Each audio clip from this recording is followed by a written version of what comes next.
หากเข้ามาปากถ้ำก็เห็นบรรยากาศจังซี่แล้วเนาะแนะนำเลยถ้าเข้ามาถ้ำนี้ต้องเข้ามาจุดนี้พี่น้องเป็นเสาลักษณะหินย้อยจากถึงมาจอดใส่ลุมแล้วก็เบิ่งแบบแป๊กหูแป๊กตาหั่นแหละสบายดีท่านผู้ชมนี่คือบรรยากาศอยู่ที่เขตถ้ำป่าเสื่อมเมืองท่าแขกแขวงกำมวลนั่นเองพี่น้องเอ้ยเดี๋ยวสำหรับวิดีโอนี้คุณใจจะพาไปเบิ่งไปชมบรรยากาศอยู่ในถ้ำป่าเสื่อมแล้วก็วิวพอยต์เขตนี้ว่าเป็นจังไดพี่น้องถ้ำที่กำลังเป็นกระแสฮือฮากันในตอนนี้ก็ลองไปเบิ่งนำกันเนาะพี่น้องว่าจะมีความสวยงามดังคำล่ำลือแท้บ่พี่น้องเพราะว่าคุณใจก็มาแต่ไกลเนาะเดินทางมาแต่แขวงหลวงพระบางพี่น้องก่อนจะมาฮอดก็บ่แม่นง่ายเนาะก็ต้องได้มาแวะมาเบิ่งละพี่น้องแต่ว่าอยู่เขตนี้เลี้ยวไปทางใดก็งามพี่น้องภูผาป่าไม้โอ้ยจังแม่นสะอ่อนนำทิวทัศน์ธรรมชาติเนาะเขตนี้พี่น้องเอ้ยตอนนี้อุ่นใจก็มาฮอดนาถ้ำเป็นที่เรียบร้อยแล้วพี่น้องเดี๋ยวเราลองเข้าไปเบิ่งอยู่ทางในว่าจะงามและอลังการซ้ำได้พี่น้องส้มคำล่ำลือบ่เนาะลองไปเบิ่งอยู่ทางในนำกันสำหรับค่าเข้าชมสถานที่แห่งนี้ก็คือคนละ100,000 กีบพี่น้อง100,000 กีบเงินลาวเนาะโอเคเข้าไปทางไหนนำกัน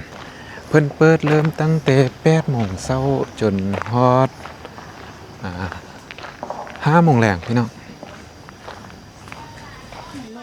นี่เลยพี่น้องตอนนี้เราก็มาฮอดปากถ้ำแล้วเนาะถ้ำที่มีความลึก800 เมตรพี่น้อง800 กว่าเมตรลองเข้าไปเบิ่งว่าบรรยากาศจะเป็นอะไรอยู่ทางในงามส้มคำล่ำลือบ่พี่น้องเอ้ยว้าทุสุดยอดหากเข้ามาปากถ้ำก็เห็นบรรยากาศจังซี่แล้วเนาะก็ถือว่าหินงอกหินย้อยนี่โอ้ยพี่น้องเอ้ยงามไร่งามไร่ปานสวรรค์ปั้นแตงเนาะพี่น้องความลึกนี่800 เมตรก็ถือว่าลึกพอสมควรพี่น้องแต่ว่าทางเข้านี่สะดวกสบายเนาะปากทางเข้าถ้ำนี่ก็บ่ใหญ่ปานได้แต่ว่าหลังจากเข้ามาในแล้วก็จะเป็นห้องโถงกว้างพอสมควรแล้วก็มีทางย่างที่สะดวกสบายพี่น้อง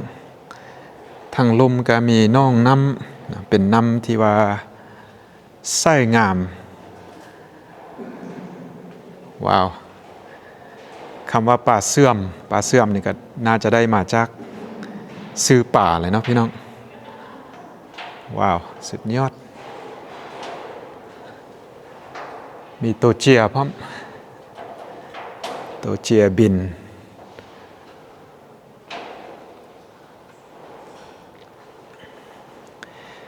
แต่กฎระเบียบเพิ่นอยู่ทางไหนก็คือห้ามจับห้ามใบ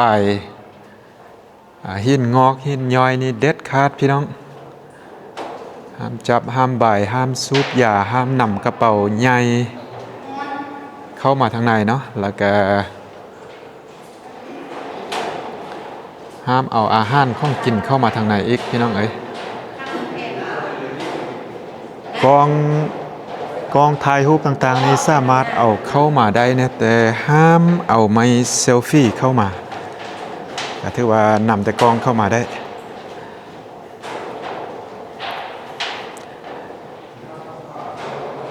ต้องลึกเข้าไปในเติมพี่น้องย่างเข้าไปในเรื่อยๆเข้ามาทางในนี่ก็เย็นสบายอากาศเย็นดีว้าวงามไร่ปันคนเฮ็ดเอาเนาะพี่น้องจุดนี้ก็งามพิลึกเลยงามพิลึกงามพิโล ป่านอยู่ในนั่ง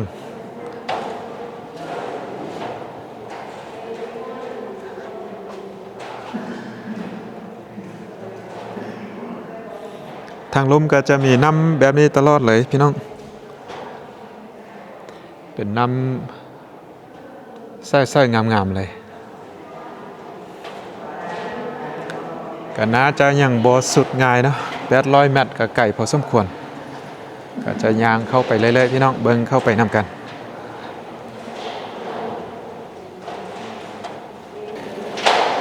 หลังจากเข้ามาระยะหนึ่งก็จะได้ภาพแบบนี้เพราะว่าเคสนี้เพิ่นเปลี่ยนแสงสีไฟ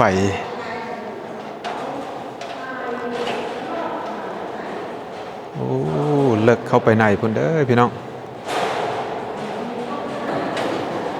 หินงอกหินย้อยนี่กำลังก่อตัวก็หลายเนาะที่ว่าเริ่มงอกเริ่มย้อยออกมาในอีกเติมจาก100-200-300 ปีข้างหน้านี้อาจจะเปลี่ยนแปลงไปเติมพี่น้องคิดว่าบางจุดบางบ่อนี้อาจจะมีการเปลี่ยนแปลงไหวได้นิดนึงเนาะการก่อตัวของหินงอกนี้บางจุดนี้อาจจะงามอาจจะไหวนะพี่น้องแต่ว่าบางจุดนี้ก็จะใช้เวลาหลายปีกว่าจะได้เป็นรูปร่างที่ว่าสวยงามนะเข้ามาในพี่ก็ว้าวอันนี้ปานเศร้าขนสร้างพี่น้องงามไร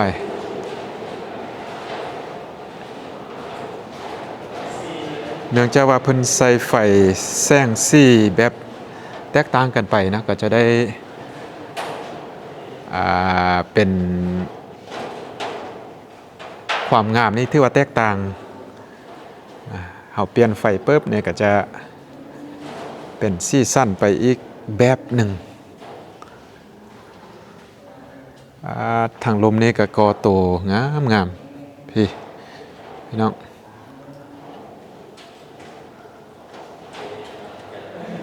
สุดยอดเศร้านี้สวาสีจอดตั้งแต่ถึงฮอตลุมกับบ่แม่นง่ายเด้อเนาะใช้เวลาอาจจะหลายปีเพราะว่าสูงแท้ๆนี่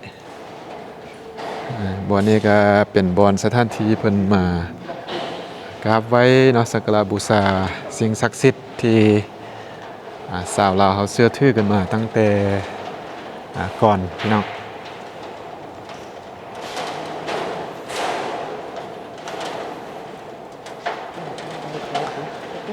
ยังเข้าไปเรื่อยๆพี่น้องยังบ่สุดง่ายเนาะเข้าไปเรื่อยๆโอ้เขตนี้ก็งามพี่น้องกำลังก่อตัวย้อยลงแบบงามๆเนาะปั่นนวดปลาหมึกพี่น้อง ห้ามจับเด็ดขาดเนาะเพราะว่าคันท่าเข้าไปจับแล้วมันอาจจะเฮ็ดให้หักเฮ็ดให้แตกได้นะเบิ่งกำลังก่อตัวเขตนี้งามเลยย้อยออกมาแบบนี้พี่น้องเอ้ยก็ซีซั่นก็จะแตกต่างกันเนาะก็แล้วแต่แคลเซียมแล้วก็มีแร่ต่างๆปนอยู่ในน้ำที่ย้อยออกมาก็จะออกเป็นสีแตกต่างกันไปมาจุดนี้ก็ถือว่ายักษ์ต่ำเด้เนาะ ผู้สูงนี่ก็ต้องได้ระวังหัวในหนึ่งพี่น้องต้องได้กลมต้องได้ระวังหัวโอ้มาวันนี้จะเป็นทางเข้าแคบแต่ลองไปเบิ่งอยู่ถึงพ้นอาจจะงามพี่น้องเพราะว่าจุดนี้แคบแต่ว่าเข้าไปถึงพ้นอาจจะเป็นห้องโถงกว้างและก็งามถูกพี่น้องเข้ามาจุดนี้ก็ถือว่าปันเฮาสร้างเอาเนาะปันเฮาสร้างเอาแต่ว่าแนะนำเลยถ้าเข้ามาทำนี้ต้องเข้ามาจุดนี้พี่น้องก็ถือว่าเป็นจุดที่งามที่สุดแล้วก็แปลกหูแปลกตาพี่น้องเอ้ยว้าวสุดยอดความงามก็จะมีหินย้อยหินงอกเป็นกลุ่มเป็นก้อนแบบนี้งามพี่น้อง สุดยอดเลยถือว่ามีอยู่ทั่วเลยเคสนี้บ้างทางนี้ก็มีเส้นกัน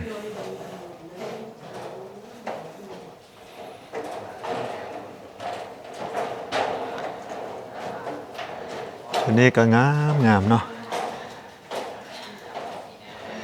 คิดว่าที่ว่าหินย้อยก่อตัวแบบเป็นเส้นน้อยๆลงมานี่อาจจะก่อตัวไหวขนาดเนาะเบิ่งส่งก็คือไหวพอสมควรสุดนี้เราบ่ สุดแล้วมีแต่ว่าตรงในยางพร้อมแล้วก็กับทางเก่าเลย อ๋อจะ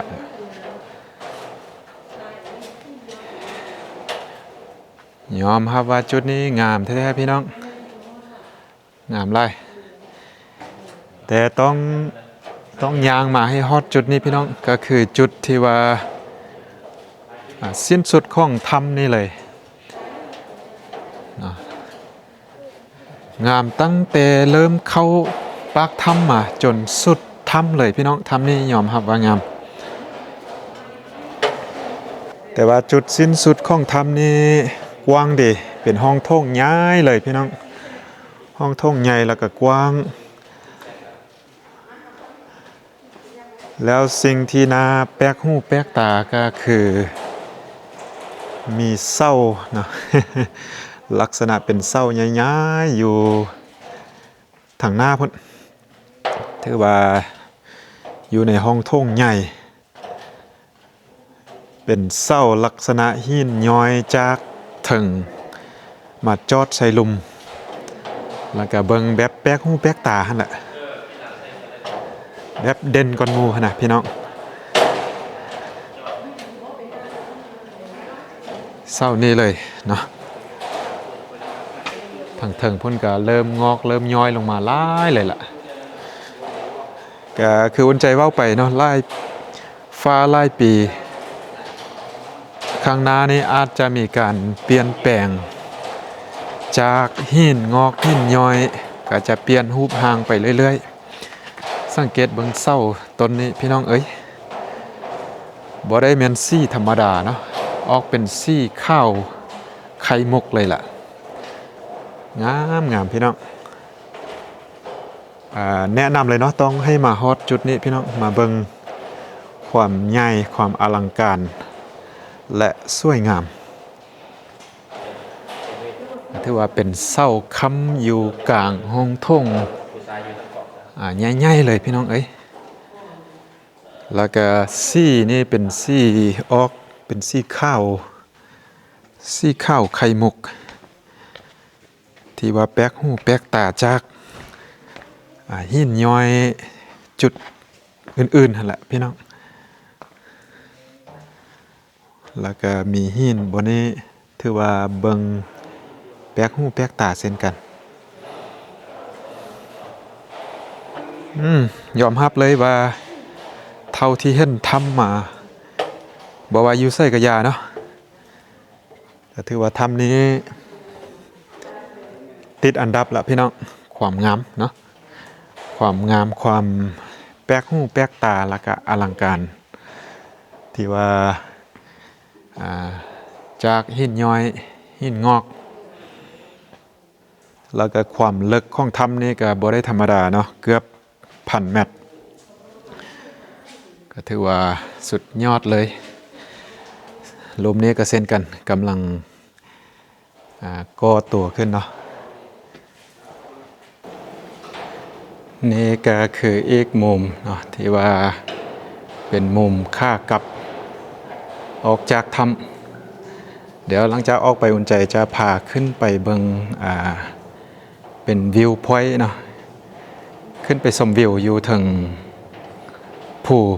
ว่าจะได้วิวงามปานใดพี่น้องจุดนี้ถือว่าเป็นจุดหนึ่งที่ว่าอุ่นใจมากที่สุดเลยเนาะถือว่าเป็นห้องโถงกว้างพอสมควรแล้วก็หินงอกหินย้อยนี่ถือว่าเต็มเลยพี่น้องงามสุดเลยจุดนี้สุดยอดโอเคพี่น้องไปเจอกันอยู่ทางนอกพุ่นเลยเดี๋ยวอุ่นใจจะพาขึ้นไปเบิ่งวิว หลังจากออกถ้ำมาถ้ำก็คืออยู่ฮั่นเราวิวพอยต์เนาะทางขึ้นจุดชมวิวอยู่นี่เลยพี่น้องประมาณ100 เมตรเนาะตามถ้ำพนักงานเพิ่นอยู่นี่ก็ลองขึ้นไปเบิ่งว่าจะเป็นจังไดพี่น้องลองขึ้นเบิ่งเนาะออกกำลังกายหน่อยนึงพี่น้องเอ้ยจะได้วิวงามซ้ำได้ทางขึ้นก็ถือว่าสะดวกสบายมีขั้นใดขึ้นแบบนี้เลยเรียบตามหน้าผาขึ้นมาบางบ่อนก็จะสั่นได้หน่อยนึงแต่ก็มีขั้นใดขึ้นอย่างชัดเจนนะขึ้นมาถึงพี่ก็ถือว่าเริ่มสูงขึ้นเรื่อยๆแล้วทางขึ้นนี่ก็จะบ่เป็นขั้นแล้วบัดนี้พี่น้องก็จะสั่นได้หน่อยนึงน่าจะขึ้นไปตึมได้หนึ่งทางก็จะเป็นหินมลุกคุกคิกหน่อยหนึ่งพี่น้องเอ้ยยากได้หน่อยหนึ่งเนาะน่าจะไกลฮอดละหลังจากขึ้นมากระสูงเติบแล้วพี่น้องเรามาฮอดจุดนี้ก็คือฝนหาตกแล้วเด้เนาะก็เลยว่าเป็นแบบนี้ทางขึ้นแล้วก็เป็นหินคมแล้วก็แหลมแล้วก็มืนบ่แน่ใจว่าขึ้นไปถึงพุ่นอย่างไกลปานใดอุ่นใจก็เลยว่า สีกลับเนาะเพราะว่าเคสนี้ก็สั่นพอสมควรละพี่น้องมืนอีกเดี๋ยวอยู่ลมนี่ก็มีวิวงามๆเดี๋ยวอุ่นใจจะพาไปเบิ่งวิวอยู่จุดลมนี่ก่อนจะกลับลงไปเนาะคันถ้าฝนบ่ตกนี่ขึ้นมาสะดวกอยู่พี่น้องฝนตกนี่อาจจะยากนิดนึงโอเคเนาะทากทานได้บ่อยากขึ้นไปสูงสุดก็คือได้วิวอยู่จุดนี้บ่แน่ใจว่าขึ้นไปถึงพุ่นจะได้วิวงามปานใดแต่ว่าอยู่จุดนี้ก็ได้วิวนิดนึงเนาะมีน้องแล้วก็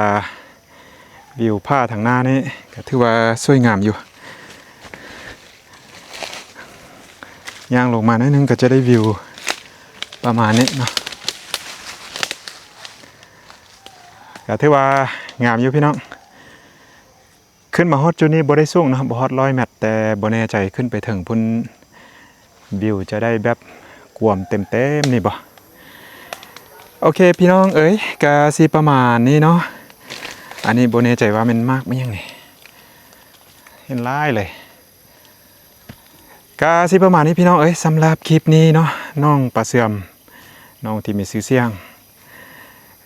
ทากทานได้มาเคสนี้เนาะหรือว่ามาเคสแข่งขมวนทาแขกก็อย่าลืมมาแวะมาชมถือว่างามสุดเท่าที่อุ่นใจเคยเห็นมาแล้วก็ทำบ่ได้ใหญ่บ่ได้เลิกปานใดแต่ก็พอสมควรนะแต่ความงามนี้บ่น้อยหน้าทำได้อยู่ในประเทศลาวเฮาโอเคพี่น้องเอ๋ยสำหรับคลิปนี้ก็สิขอจบไว้เพียงส่ำนี้ก่อนจังได้ก็เส้นเก่าเส้นเดิมพี่น้องขอบใจทุกท่านทุก FC ที่เข้ามาติดตามนะครับชมหรือซัพพอร์ตอุ่นใจมาโดยตลอดนะทักทานได้เข้ามาแล้วก็อย่าลืมเข้าไปกดไลค์กดแชร์กดติดตามเพื่อเป็นกำลังใจให้อุ่นใจได้เห็นคลิปต่อไปพี่น้องสำหรับคลิปนี้อุ่นใจขอลาทานผู้ชมไปส่ำนี้เจอกันคลิปต่อไปสบายดีพี่น้อง